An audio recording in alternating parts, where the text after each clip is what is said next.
everybody, Michael Davis here, and welcome to Bone2Pick.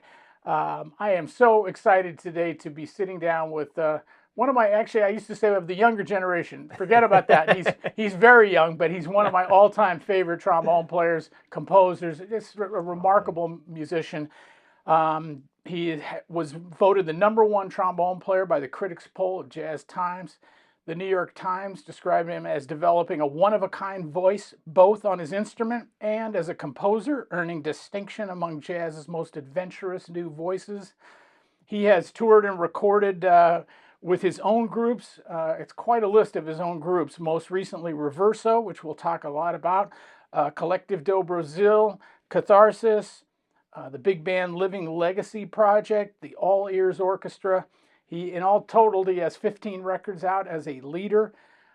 He has worked with a myriad of artists as a sideman. He's been a featured soloist with the Maria Schneider Jazz Orchestra for many, many years now.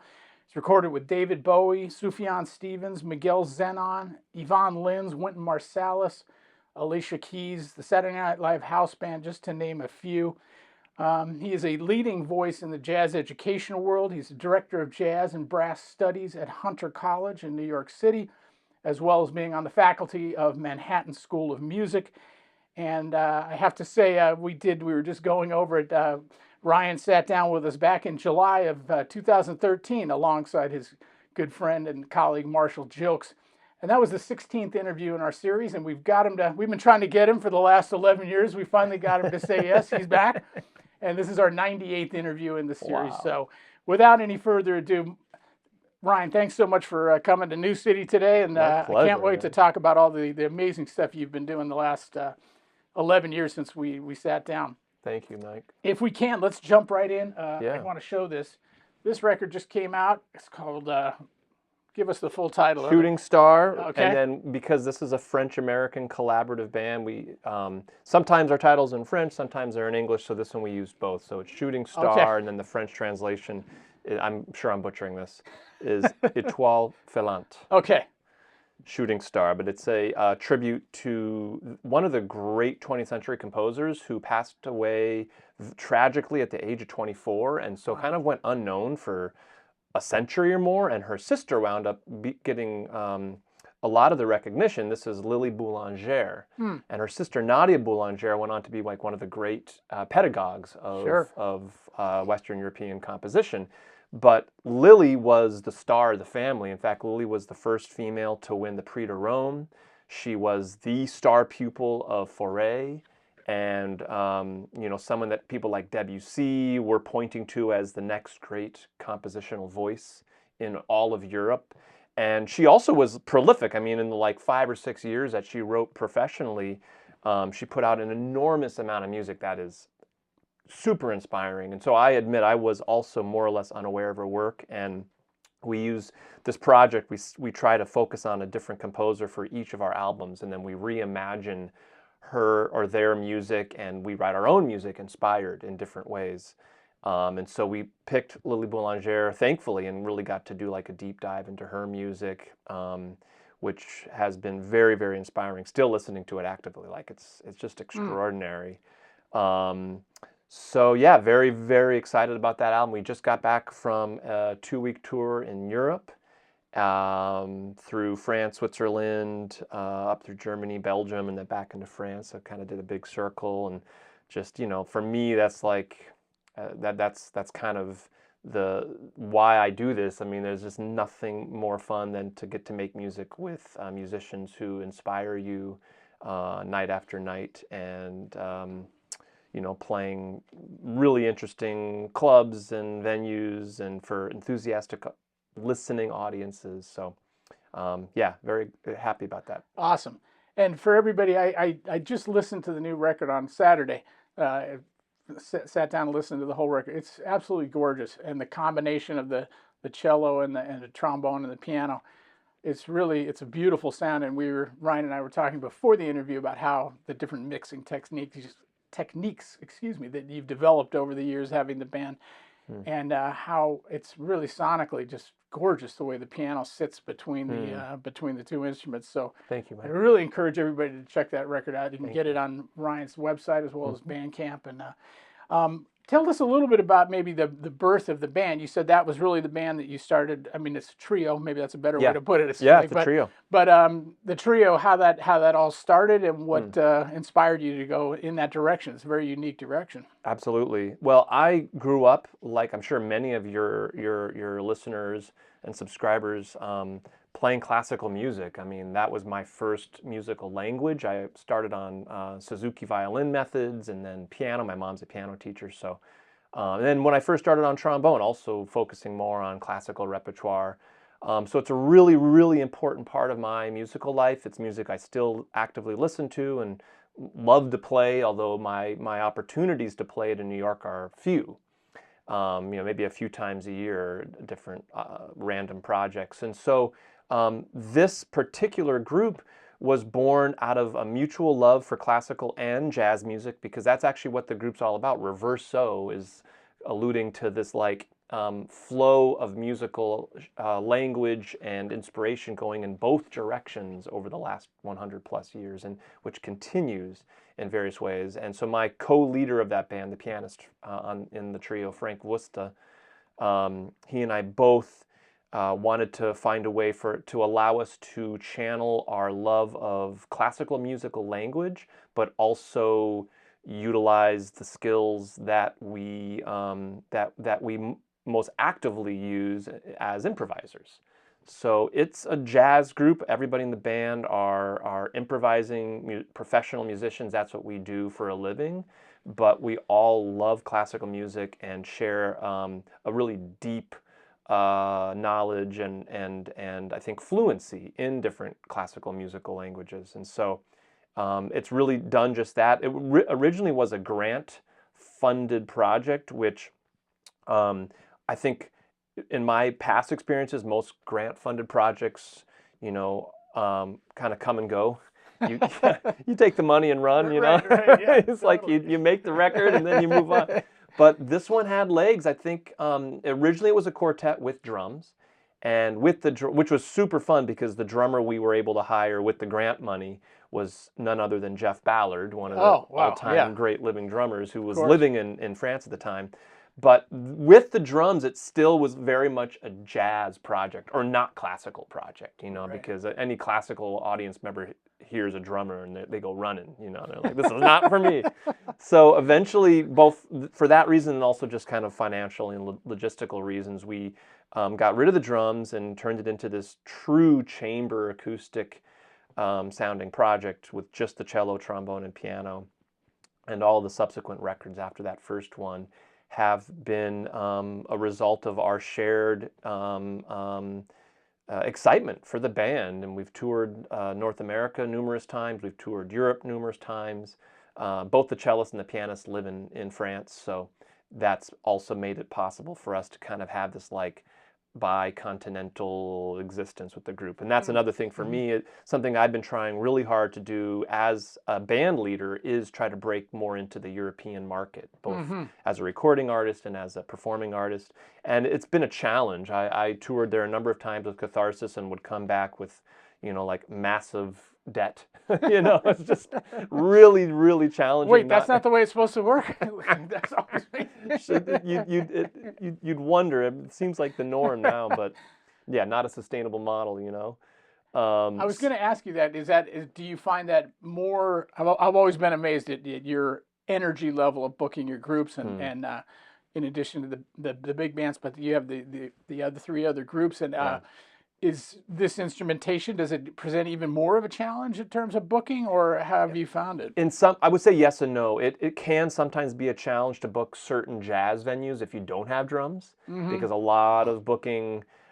it's interesting, a lot of promoters, from my experience, really love the drums. Like a very common question you'll get when you're knocking on the door, so to speak, to book a gig is, who is the drummer? That's not an uncommon question. Okay. But I would say by and large it's been easier because of Frank and Vincent's connections in Europe. They're both at the very, very top of their games in Europe. with an enormous amount of connections. And then also, I think just with only 3 people, it's much more financially doable. And usually in a jazz setting, if you're only going to have a 3-person band as a trombone player, it's like, well, what are you going to leave out?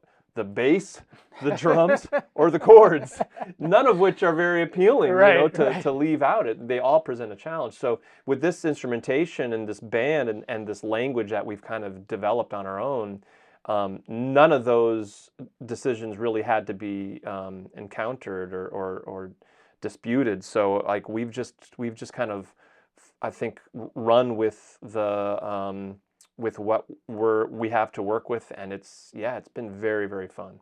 That's cool. Yeah. I have to say, I when I was listening to the whole record, not once did I say, "Oh wow, I wish there was a bass or drums." Yeah. I didn't miss anything. I loved the feel and the energy and the whole from the whole trio. It was Thank you. Outstanding. Well, let's talk. You mentioned it a little bit. Let's talk about Catharsis. I mean, that's probably your group that. Maybe I should ask a question instead of telling you what your groups are. It seems like Catharsis has gotten the most attention from the jazz press, and you've gotten lots of great reviews, and people love the band. And tell us a little bit about what's going on with Catharsis these days. Well, I mean, since we last spoke, I was basically just starting out as a band leader. I think we had released our first album, our only album with Catharsis. And since that time, we've gone on to release, I believe it's 5 more studio albums, a live album. We've toured the world multiple times. We formed a kind of sub group called the Catharsis Trio with myself, Camila, our vocalist and guitarist, and Jorge, our bassist. And we toured Japan, which was a highlight for me. It's been really, really fun, and all of that trajectory has just been heading upward, and then the pandemic hit, and of course for everyone there was a substantial pause, but for that band even more so, because Camila moved to Guatemala. Oh wow! Okay. Not a country you hear mentioned often, but she's in this like beautiful expat community on a lake, and her family bought a house, and she had a baby, her first kid. So she's been very much kind of out of commission for a while. And that band has, over the years, become extremely focused on what she brings. Okay. And so we did perform just a little bit over the pandemic, and I hired another great vocalist who plays piano, because Camila's a all-star vocalist and virtuosic guitar player. Right. And there's no one else in the world who does that. So I was able to luckily meet and hire another vocalist who's an incredible singer and plays kind of classical, very good piano. I mean, not an improviser, she would be the first to say, but enough to kind of cover the roles that Camila's guitar were covering. Her name was Nicole Zaritis. In fact, she just won the Grammy this past year for Best Vocal Jazz Album. So I'm super excited for her. But other than that, we really didn't work at all, and until last summer. And as things started to open up, we were asked by Danny Melnick, who used to curate the Newport Jazz Festival and Carnegie Hall, and among others. He also does the Saratoga Jazz Festival, and so he hired us to play the Saratoga Jazz Festival, which was definitely one of the biggest kind of jazz festival opportunities for us in the U.S.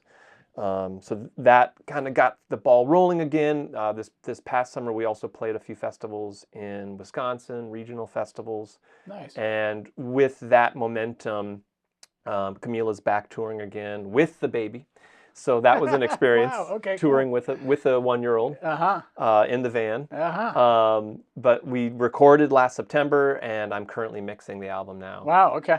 It's going to come out this November. Awesome. And we're going to do a big tour around the U.S. in support of that. You beat me to it. I was going to say, with your output, I know there's a record coming soon. It's already done. I have 3 records in the can, which is nuts. That's one of the ones. But yeah, so I'm excited to finally get that band working again, because it's a special group. Camila's a one-of-a-kind talent, and it's the chemistry and the shared language that we all have is something you can only develop over this like decade-long career of actively playing and recording and rehearsing, and it's just like obviously it's very hard to cultivate that. Sure. Awesome. Well, I So. can't, speaking for a lot of people, I can't wait to hear the new Oh, the new thank you, project. man. Awesome. Thank you. Let's talk about the other band that comes to mind, and I guess that was your last record before the Reverso record, and absolutely loved it. And Thank you, man. and you tapped your inner Irby Green playing on that one. It was some gorgeous playing. Collective do Brasil. Tell us a little bit about that and all those wonderful musicians you work with in São Paulo. Yeah. So Collective do Brasil is essentially me taking advantage of this incredible working trio in Sao Paulo who've been working together since they were in high school for over a decade, and finding a shared love for Brazilian music and jazz. And of course, I mean, they're all Brazilians, so their fluency and virtuosity playing Brazilian music is unparalleled, and something that I'm just like very actively trying to glean and learn from. But interestingly to me, when I first went down and met them, and I'm calling all these like Elis Regina tunes and Brazilian standards, they were like, no, let's play Inner Urge, let's play Long Came Betty. They're jazz nerds like me. So we have this really interesting shared love for both of those traditions. And of course, those worlds have been coexisting in different ways for 60, 70 years since the 50s. But it's different now with this like next generation of Brazilian musicians who've grown up watching like the live streams from Smalls and listening to modern jazz albums and really, really getting into American jazz as it sounds today. And then bringing their Brazilian influence to that. And then for me, kind of the opposite direction. So what we've been doing on both of our albums now is picking, because for me, my love of Brazilian music starts and ends with the great songwriting tradition that is still there, but was like super active since Joe Beam. Sure. And very much in the 60s and 70s. And so we've been like, I've been picking a different composer or two, and then we'll reimagine their songs. Sometimes bring a few originals to the table as well, and then record these kind of homages. And so this last album was a tribute to Edu Lobo, who just turned 80, still around, actively working. For those of you who don't know, Edu is one of the most important composers. I mean, next to Joe Beam, arguably maybe the most important living composer in Brazil. Kind of single-handedly helped start bossa nova, but also was involved with other styles, MPB, which stands for Música Popular Brasileira, which is like, for me, my favorite Brazilian style. He was at the heart of it. So we somehow were able to get our record into his hands, and he listened to it, and he wrote us this long letter about how much he loved it, even though we were told that he would absolutely not respond and that he's kind of grumpy and never responds to these types of requests. But he really loved our arrangements, because I think in some of the tunes cases, we really kind of deconstructed and reconstructed maybe in ways that's more common in jazz, and that Brazilian musicians maybe wouldn't think to do as much, because these are songs that they know so well, and they're like pop songs for them. So they might have a reverence with this music that I don't have. So that's been a super, super fun project, and that's also starting to gain some traction. In fact, we're playing a big jazz festival next month down in Brazil. They're coming up here once a year, trying to get them up here once a year to play in the States. So hopefully we'll keep that ball rolling. Awesome. Yeah, well, we'll look forward to that as well. Yeah. Let's shift over a little bit and talk about the influence of the big band, both in your playing and your writing. You have your two bands, which I've been honored to be a part of, and Ryan has a couple gigs coming up at Hunter College and at Birdland. Obviously, your time with Maria, we'll talk about that in a second, but maybe just talk about the impact of the big band on you as an instrumentalist and also as a composer. Yeah. Well, I mean, maybe I'll start, and even maybe like more broadly, I think for me, the big band was my school. That's where I learned. Yeah. And I know that for like generations gone by, of course, that literally was the school before there were schools. But for me, I did my undergrad at Manhattan School, my graduate degree at Juilliard. I got to study with some great teachers, and I learned a lot. but I didn't actually learn how to be a professional jazz musician until I got to play in some of the early big bands. And sitting next to Dennis Irwin every week, for 3 years, sitting in front of Bob Milliken every week for years, and behind Jerry Dodgian, and just like, actually all of that was in a wonderful big band that isn't as active anymore, named the David Berger Jazz Orchestra. But that's for me, that's where I learned what this music's about on so many levels, compositionally, as you said, as a trombonist, as a section player, what it means to be a team player, listening, which is what we'll go into more later today. So yeah, I think as a composer, playing great music is something that gives you the opportunity to try and become more aware of what makes it great. Why do you like it so much? Why do other people like it so much? And so so playing with Maria Schneider has been maybe the seminal most kind of informative experience for me. But another project that I've been in for a decade now is the Gil Evans project, led by Ryan Truesdell, playing all of Gil's original. Originally, we were playing like all of his unearthed, never recorded arrangements. And then since then, we've also played all of his classic material. And I mean, literally every gig we've played has been like a year's worth of arranging lessons for me. I mean, it's just constantly hearing new things and learning new things about why his music is so great to play and to listen to. And I think that's maybe like the one biggest lesson, if in terms of like general lessons that I can convey quickly, is the great composers in jazz write music that is not only fun to listen to and to experience, but it's fun to play. Amen to that, boy. And there's so much new music nowadays that is not fun to play that I used to play a lot, and now I don't. And now I respectfully decline to play that. I don't want to. It's just not fun. That's one of the reasons that it's important to write fun music. It sounds better when musicians are having a good time. Couldn't agree more, without question. And it's hard to teach that. I understand why maybe it's not talked about as much in school, but I mean, that was a lesson David Berger always talked about when I was studying with him. But it's kind of hard to teach. Like, well, what is fun? Like, what does that mean?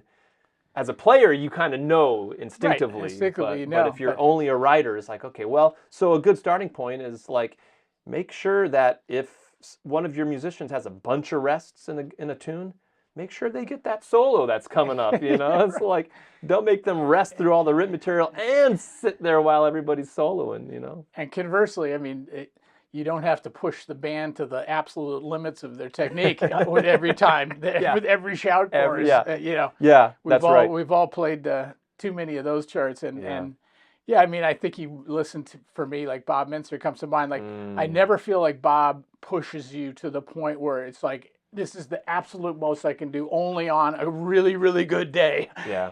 I mean, he challenges you, but and I'm sure you feel that a lot with David and with Maria, certainly. Or I think with Darcy comes to mind, who really pushes the boundaries. Yeah. But yeah, that's so true. Let's talk a little bit about, and if I may, just sing the praises of Ryan Keberle a little bit here. I think you are one of the few players, there are others, but not many, who really have an understanding of how to play in the section and then how to play lead trombone. And I think every time I get to play with you, and you played on my latest big band record and played a spectacular solo, but in the section, it's just like putting on a pair of old slippers. It just feels great. It's like, seriously, it's just easy. Like, I don't have to think about it. And when I'm playing lead, and conversely, we did the John LaBarbera record together, and you booked a band, and I was appreciated the call to do that. You played lead, and it was just a pleasure because you were very consistent about how you're going to phrase everything. Very, the pitch was completely spot on, as it always is. The time was exceptional, and it was easy to grab onto. And from your perspective, how do you approach wearing those two different hats? Because you do them both equally great, is the word I would use. Thank you, man. Yeah. I think I'm more aware and more what's the word, like very very specific in what I try to do now. I think when I was younger, it probably was just more instinctual. Having grown up, my dad is a jazz big band professor, Yeah, so of course. having grown up around that language and tradition so much, and having done so much big band playing early in my career. But more recently, maybe in the last decade, thinking more specifically about, what are those differences?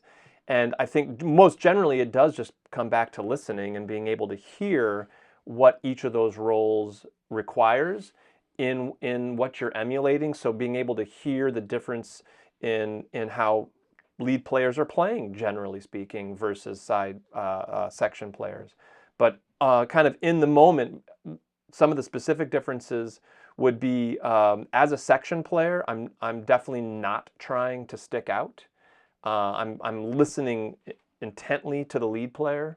I mean, just incredibly focused on listening to the lead player, but then also listening to the rest of the section and of course the whole band for intonation purposes. Whereas lead playing, I am trying to stick out a little bit, Yeah. and so that's like a little bit of that is volume, but I think more of it has to do with timbre and attack. And that's something that I talk with my students a lot about, because I think being classically trained, and I think a lot of the very talented young people are traditionally classically trained on our instrument, there's this mentality that you have to always have a consistent sound. That's what we strive for, is consistency. But consistency within one note doesn't necessarily mean consistency across different parts of a tune or across genres or across musical styles. It's like you want to have the ability to play brighter or darker or edgier or softer, more round. You want to be able to do that. Some people accomplish it with different setups, different equipment. Personally, I find it super fun to try to be able to accomplish that with the same setup. And I find that also to inform my soloing, because now you're just that much more expressive in what you're able to convey musically. So I think as a lead player, definitely a little bit edgier, a little bit harder attack.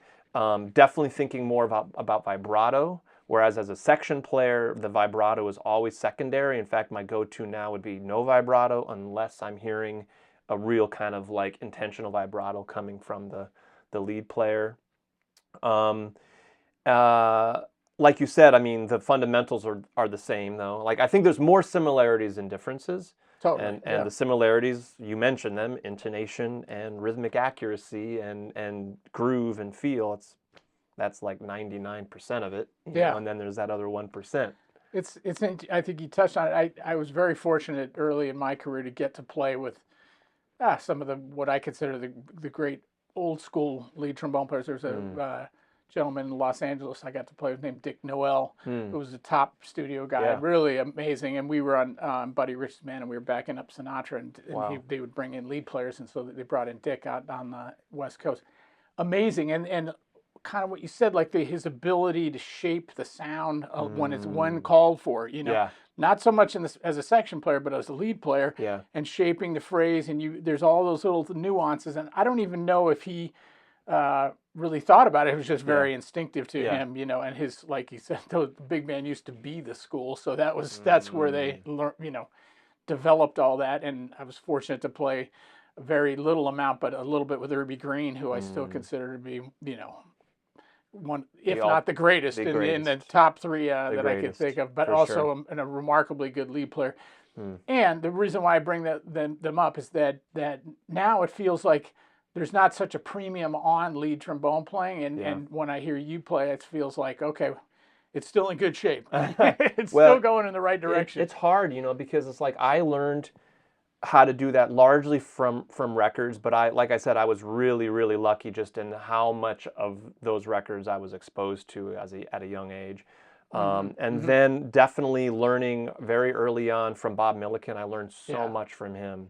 I played so many gigs early in my life with him in David Berger's band. And even though he's a trumpet player, there's a lot of similarities there, of course. Especially when it comes to phrasing and the way that the dynamics change with the phrase.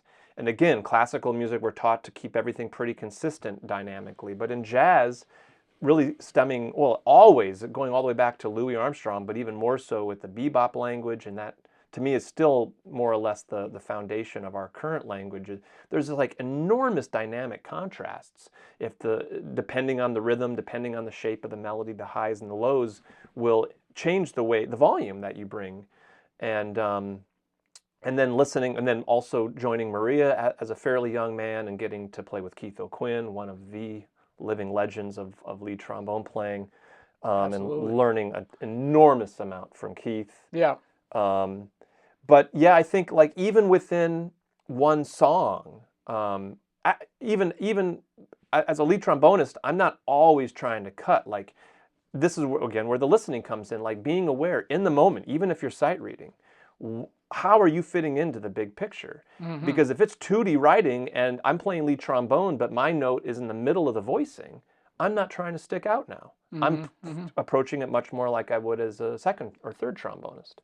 But then the minute it goes into kind of more traditional 3/4 trombone writing as a section, and I'm at the top of that voicing, now I'm leading and I'm attacking and I'm phrasing and I'm a lot more personal and intentional with how I want to make that music happen. And so, and as you know, like most music that we make, maybe we get one rehearsal, 2 if we're lucky. So being able to hear all that stuff and then react in real time is crucial. And I think a lot of young people take that for granted because, like, so much of our attention when we're young is just focused on ourselves and just trying to execute. But to not only be listening to the section and your section leaders and the bass and the drums, but also be aware of orchestrationally what's happening at any given moment, that's, for me, the next level. 100%. Completely so important. Hope everybody's enjoying this incredible time with the great Ryan Keberle. I sure am. It's just amazing to sit down with him. Hey, everybody, if you can, subscribe to us on YouTube, like us on Facebook, share it with your friends. Just keep getting the word out about Hip-BoneMusic. We sure appreciate all your support over the last many, many years. And in fact, we're celebrating our 30th anniversary this year. So stop by the site, check out our new Hip-BoneMusic 30th anniversary limited edition hats. And without further ado, let's get back to the great Ryan Keberle. Appreciate all of that, Ryan. Some really great advice tucked in there as well. Let's shift a little bit again and talk about the freelance scene in New York. Despite how busy you are as a leader and a solo artist, you're very active in the freelance scene in New York and just kind of work stuff, if you want to, for lack of a better way of describing it. Talk to me a little bit about how your freelance career has changed and how you see the overall scene in the last, well, since you got here, but certainly in the last 10 years, maybe. Okay. Well, I will admit, I mean, I would say I don't consider myself a super active freelancer now. I would say, I guess really since the pandemic, but maybe even a few years prior to that, focusing more and more of my energy on band leading and then also having a full-time teaching gig, kind of balancing those. And so for me personally, the way that my freelance career has changed is I just am a lot more selective now. And I only play the gigs that I want to play, either musically or financially or whatever it might be, things that I love. And so for that, it generally means if I'm working as a sideman, I'm playing jazz with friends or colleagues who write original music that I really love and want to play, like yours, or kind of like commercial type gigs, subbing an SNL, still a highlight for me every time I get to do that. Recordings, soundtrack recordings, television, radio kind of stuff. That's about it. That's about it. So it's not like every day, where there was a decade of my life where it was every day. Every day you're doing something, you never knew what it was, and that was an amazing experience. I learned an enormous amount from it, and I think from what I can gather from my students who are now in the professional New York scene, I think it's more or less the same. I think that opportunities move and new opportunities form, and maybe like the musical styles kind of morph and evolve in different ways that I'm not 100% clued in on anymore. But from my perspective, it appears that the opportunities for a freelance trombonist are still very much alive and well in New York. And I think that at the anchor of all that opportunity is definitely still Broadway, big band gigs, and commercial music gigs. So I think that's the positive. I think that it has to be more competitive because there's, every year, like X number of amazing trombonists graduating from music schools and moving to New York if they're not already here, going to school and like entering the scene. So I imagine it must be more competitive, but it does seem like the opportunities are still there for the ones who are willing to really pay their dues and be not only the ones who come in and nail the musical part of the job, but also the personal and professional part of the job. Well said, and that's my sense as well. And I'm less active than I have been in the past, just out of choice, really. But it does seem like there's still a lot of opportunities, And if you're willing to hustle, and that's such a great point you just brought up. You got to make it. Somebody said, make it easy for people to call you. Yeah. Don't be hard to get a hold of. Don't That's it. show up on, all the things we've heard 1,000 times. You just got to you got to do them 1,000 times and be consistent about it. And, and opportunities should present themselves. You alluded to it. Let's get into the jazz education front. Your program at Hunter is going strong, and now you've been there. You told me when I saw you last month that you've been there for how long now? Over 20 years. Over 20 years. I know. Wow. It's nuts. Well, and now you're also teaching at MSN. Tell us a little bit about your teaching schedules these days. Yeah. So since I was a very, very young man, I've been teaching at Hunter, and it's my role there has changed over the years, but for the last 15 of those, I've been the director of jazz and brass studies, and it's a full-time position. So it's a fairly I have a lot of responsibility. I have responsibility to my students, and I oversee not only students who are interested in playing jazz, but also really all the students who are interested in playing music other than classical music. And we have a ton of talented drummers and bassists and guitarists and singers who are not going to be classical musicians playing in an orchestra.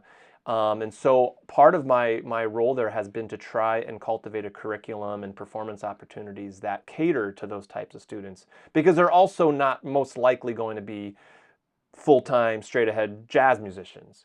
And honestly, I mean, from my perspective, I think that's great. I mean, that for me, having that versatility in terms of the different musics that I could play is what allowed me to survive in New York early on in my career. And so trying to create a program that offers them those types of opportunities to learn many different kinds of music, theoretically, but also performatively. And so I oversee all of that. And like, for instance, we have a small groups class, but like most universities who have small groups that play jazz, our small groups play any kind of music imaginable. Anything. Awesome. And I encourage students to write their own music. So some are playing Taylor Swift covers. Others are playing creative jazz arrangements. Others are playing like death metal, like whatever they want to get into and really take seriously and transcribe and learn. Because oftentimes playing popular music in some ways as a group is harder because you don't have lead sheets and notated musical sources to draw from. So now it means transcribing, arranging, orchestrating, and so we have almost 50 students enrolled in that course that I'm overseeing and putting all those groups together and trying to find rehearsal times I mean, it's a lot. Yeah. So I have a lot of responsibility there. I've created a whole curriculum that I think reflects what I've just mentioned, but also reflects on kind of how I approach the music. So we have a sequence of harmony and arranging classes. We have a sequence of improv classes. We have a songwriting course, and I teach all those. I'm the only full-time kind of jazz-oriented professor on faculty. So it's a great place. It's not a conservatory. It's not where the very, very best jazz musicians are going to go, and I wouldn't encourage them to. But for students who are interested in lots of different kinds of music, it's also a great liberal arts school. So for students who want to also like learn how to write and learn how to speak a foreign language and, just like be a interesting human being. And there's a lot that Hunter offers. We have a lot of talent there. So it's been a fun place to work. I have to say, I feel very fortunate to be there. And yeah, the quality just continues to grow and deepen. And then since the pandemic, I started teaching at Manhattan School, which is the opposite. And that's my alma mater, so that's also been fun. Okay. And in fact, I split the jazz trombone studio with Steve Toure, who was my teacher when I was there. So it's like really full circle for me. And like nothing has changed, or the bathrooms look the same. Everything looks exactly the same. So it kind of feels like it's 1999 every time I go and teach there. But it's been really fun because I'm working with the best trombonists in the world, the best young trombonists in the world, all of whom are like exponentially more advanced than I was when I was their age, or I think anyone was. I mean, the level it's just insane. The technical level is insane, and musical level.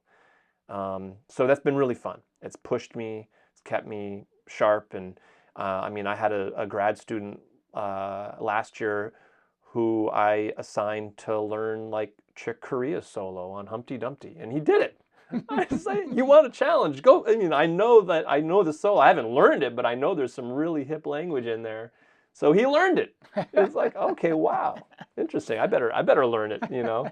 So it's really pushed me as an educator, as a player, and it's fun. I love it. It makes for intense days. I don't live in the city anymore, so I teach at Hunter on Tuesdays and Fridays, and I try to I usually have 4 or 5 students in Manhattan School, so I try to fit them in on those same days. So it's just like really long, intense days of teaching, but then that way, with my travel schedule, I'm able to kind of balance and make it work. Awesome. I'm sure all of your students are thrilled you're their teacher.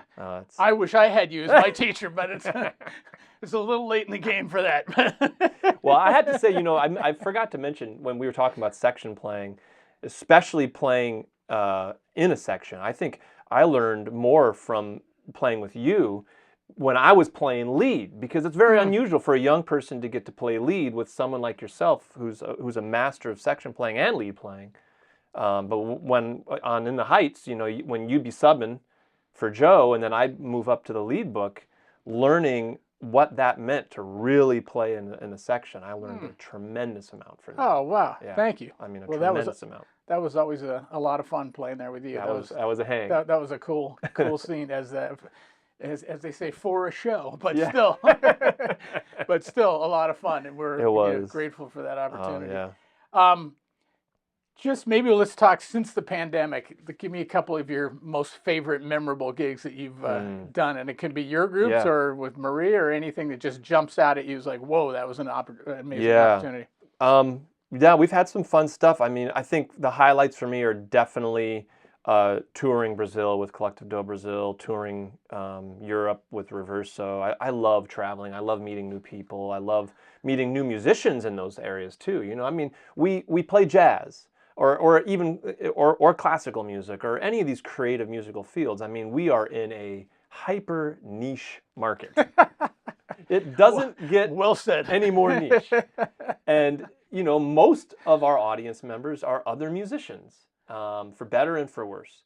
But I love, when touring, I love to meet the musicians who are doing what we do all around the world. There are people doing what we do in different cities and who are doing it at a really high level, especially there's certain, I think, generally bigger cities that have like just incredibly vibrant communities. And Sao Paulo's one, Tokyo's one, actually multiple cities in Japan. Osaka's another, Paris is one, London's one. Is like they're all over, and there's others in America as well. But it's fun to experience that and just kind of realize like how much is out there and how much is going on beyond the New York bubble. Yeah, no doubt. Yeah, I mean, there's, especially nowadays, and with the level going up, like you perfectly said, there's good players everywhere, and certainly there's more concentration in those cities. But it's amazing how you run across a player that, wow, makes, as my old colleague Bobby Keys used to say, makes his socks roll up and down. So that was, Absolutely. Okay, just to nerd out a little bit, because I know I'm going to get emails from people as soon as I don't ask. What is Ryan playing? What are you? I know you've been on the same equipment for a while. Tell us what you've been playing. Yeah, well, I think shortly before we last did that interview in 2013, I had switched to a German horn, Keubel and Hoyer. Still playing that horn. Actually, just ordered a new slide. My last slide was kind of on its last legs. It's been it had been about 15 years, and I was starting to have to take it in, have it repaired more often. I'm like, why don't I just get a new slide? So I love the horn so much. For me, it's a very versatile horn. I probably said the same thing then, but I do everything on it. Everything from orchestral gigs to like Latin jazz, Eddie Palmieri trombone playing. Like to me, those are the opposite ends of the spectrum, and everything in between. And it's a great medium-sized bore. It's a unique bore size. It's 512, so it's in between the traditional American kind of 2B, 3B sizes. And same mouthpiece since I was 10 years old, since my dad started me on trombone in 1989 or whenever it was. Dad. Yeah, right. Yeah, maybe not the exact same piece, but the same model. I from time to time go on to eBay and I'll just like order all the old 6.5 ALs that are on there at the moment. You know? So I find the old ones they're different than the new ones. I'm not sure how or why, but I like the older ones better. Agreed. But yeah, I'll just like clear out eBay from every few years, and so I got a bucket of 6.5 ALs at home. That's it. Yeah, I have a bass trombone that I do try to keep up, and that's a George Roberts old double trigger olds, which I also love. Wow. Very cool. And yeah, I mean, you know, I'm not going to try to fix something that's not broke. So. I don't think so. And of course, it has nothing to do with the horn. It has to do with what you put in it. Well, that's something. I mean, not just me, but I learned early on. It's like whenever I would make a switch or try other things and it always felt so different. It was so uncomfortable. But within a week, it pretty much sounded the same. It's like we have our sound. Our inner ear has a sound, and I think we're just eventually just our physical bodies somehow get us back to that sound or something close to that sound. Yeah, so totally agree. Ryan, as we kind of wind down here, just a couple more questions. I think I know the answer, but you're, like I've already talked about, you're one of the most prolific people I know. Where do you see, you're such a young guy still, but like where do you see yourself in the next 10 years? Where are your goals headed? And I think I know part of the answer, but let's hear it directly from you. You know, I haven't thought about like the long-term 10-year goal for so much of the past 10 years since we last talked. It was about building up this identity as a band leader and cultivating bands and writing music. We haven't even talked about composition, but that's the whole reason I started leading bands, is because I love to compose, and it's hard to find opportunities to compose for things other than your own bands. So I started my own bands, and I still love to compose and arrange. Short-term goals: I really want to record my original big band music, which you will be a part of, and so can't wait. That's what these upcoming gigs are kind of opportunities just to for me as a writer to continue to refine and adapt and edit. And next year I'm going to be on sabbatical from Hunter again, so that might be a good time for me to really do a final deep dive into that repertoire. But I also definitely just want to continue building my network as a band leader. I love traveling. I love leading bands. So I'm going to keep doing that. Who knows, it might lead to other projects, but right now I'm really happy with the projects that I have, so really investing in those. I think long term, I could see myself at some point perhaps slowing down a bit on the teaching side. I've been doing it from starting at such an early age. I don't feel burned out, but I do recognize how much time and energy it takes away from making music. So, you know, maybe starting to think about an exit strategy of some kind and what that might look like so that I can have more time to make music and just time for myself as well. Yeah. But yeah, I think other kind of like big long-term goals, I probably should spend some time thinking about that. I think the pandemic kind of like forced us all to not think about it. You know, you don't want to think about it too much because the prospects weren't very bright. No. So yeah, now that things are starting to feel a little bit more normal, or much more back to normal, yeah, it might be time. And I think, you know, from my perspective, you built such a fantastic infrastructure with your groups. You Thank know, you. to me, like, just it's not a matter of writing; it's a matter of just continuing for that to take flight. Yeah. Like all the both recording and you're just so active touring as a band leader, and I can't wait. It's going to be fun to follow what amazing projects come, because I've seen the last few, and they do make your socks roll up and down. Thank you, man. It's a challenge. I mean, that is one thing that has definitely changed since the pandemic. From my perspective, is it's more competitive now to book gigs. Okay. Even in New York, there's fewer clubs. Mm-hmm. There are more musicians, like I was alluding to earlier, just more people constantly entering the scene.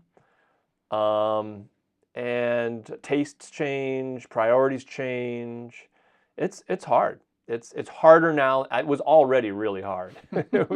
And it's even harder. So also just trying to be creative. I think that might be another goal, is just trying to like find ways to allow, from a like financial logistical perspective, allow for the continued opportunities, even if those are opportunities that I build, and kind of create on my own, and whatever that might look like. I think that's more of that in the future, because it's extremely competitive. What do you find, as I'm taking a slight step backward, what do you find is the most challenging thing about trying to book your groups?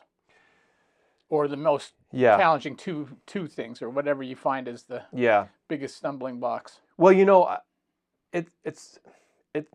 it's frustrating. I think the biggest challenge is having patience.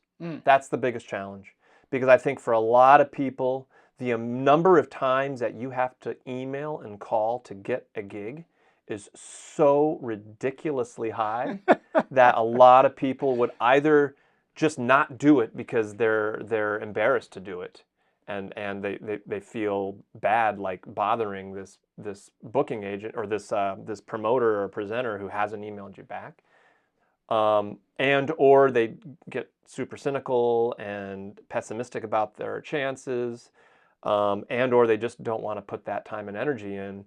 So that's having the patience and the perseverance, maybe, is even a better way to put it, because for a lot of places that I have played, I was sending that presenter or that person who books the music emails and phone calls for years. Years. Yeah. Every other month for years. And that's you. That's not somebody who's sick. And that's music that has a track record. Yeah, exactly. I mean, but still having to like knock on the door over and over and over and over and over, and then you finally get a response. Oh, it's not going to work out. Okay, well, thanks for letting me know after the 12th email. Appreciate it. And then keep doing it. Next time I'm out there, keep doing it and calling, and eventually you get that opportunity.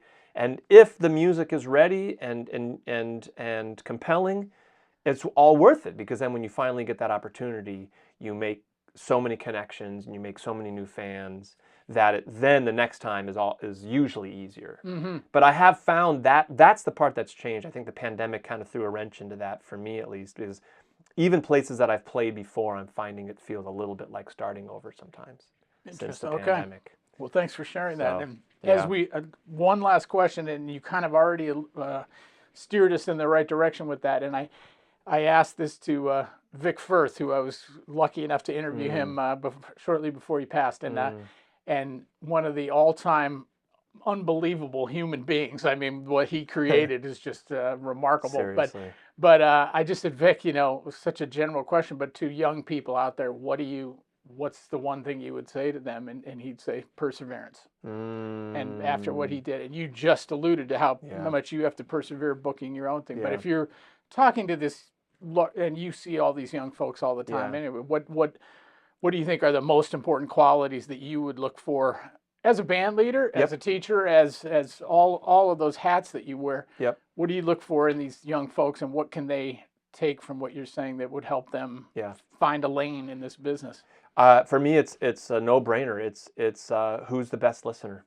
It's a no-brainer, and I think that for young people, it's even more important. And I've been saying this. I mean, I say this partly for shock value, but I do honestly believe it could be true. I think the current generation of young folks, like 30 and under, basically those who have grown up with a phone in their hands from the earliest ages. I think they're probably, their generation as a whole, so this is a generalization, are the worst listeners in human history. What do you think? And I don't say that only because I've experienced, the results of that, but just scientifically, we know that visual stimulation shuts down aural stimulation. We know it. Yeah. And there has absolutely not been a generation that's more visually stimulated. I totally agree. Overstimulated. Yeah. So it goes to figure. Yeah. But I have also experienced the results of that lack of listening. And I think that because it's already the single most important thing that we do, that given the challenges that this young generation is facing with visual stimuli and also the addictive nature of the visual stimuli, and then on top of that, the fact that they're being controlled by these maybe the most powerful corporations ever.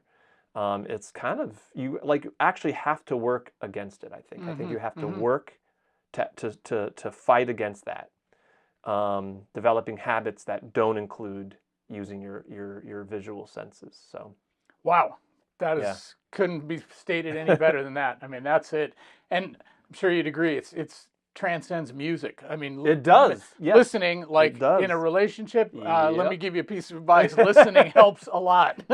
Or to each other in our country. We're so divided, and right? just listening, and really understanding what you hear, being able to process it, and now you can actually do something about or learn from it. Beautiful. Yeah. Ryan, thank you so much pleasure, for coming man. to New City today. This is awesome. Man. I've been looking forward to this for years you. now, even though it was 10 years ago we got together. But thank you, I hope Mike. everybody enjoyed getting a chance to hear from Ryan Keberle today. I loved every minute of it. It's been awesome, and hopefully you'll visit him at ryankeberle.com. Amazing projects that have just come out, and he's got a whole slate of things. So stay tuned for sure, and we'll see everybody next time on Bone2Pick.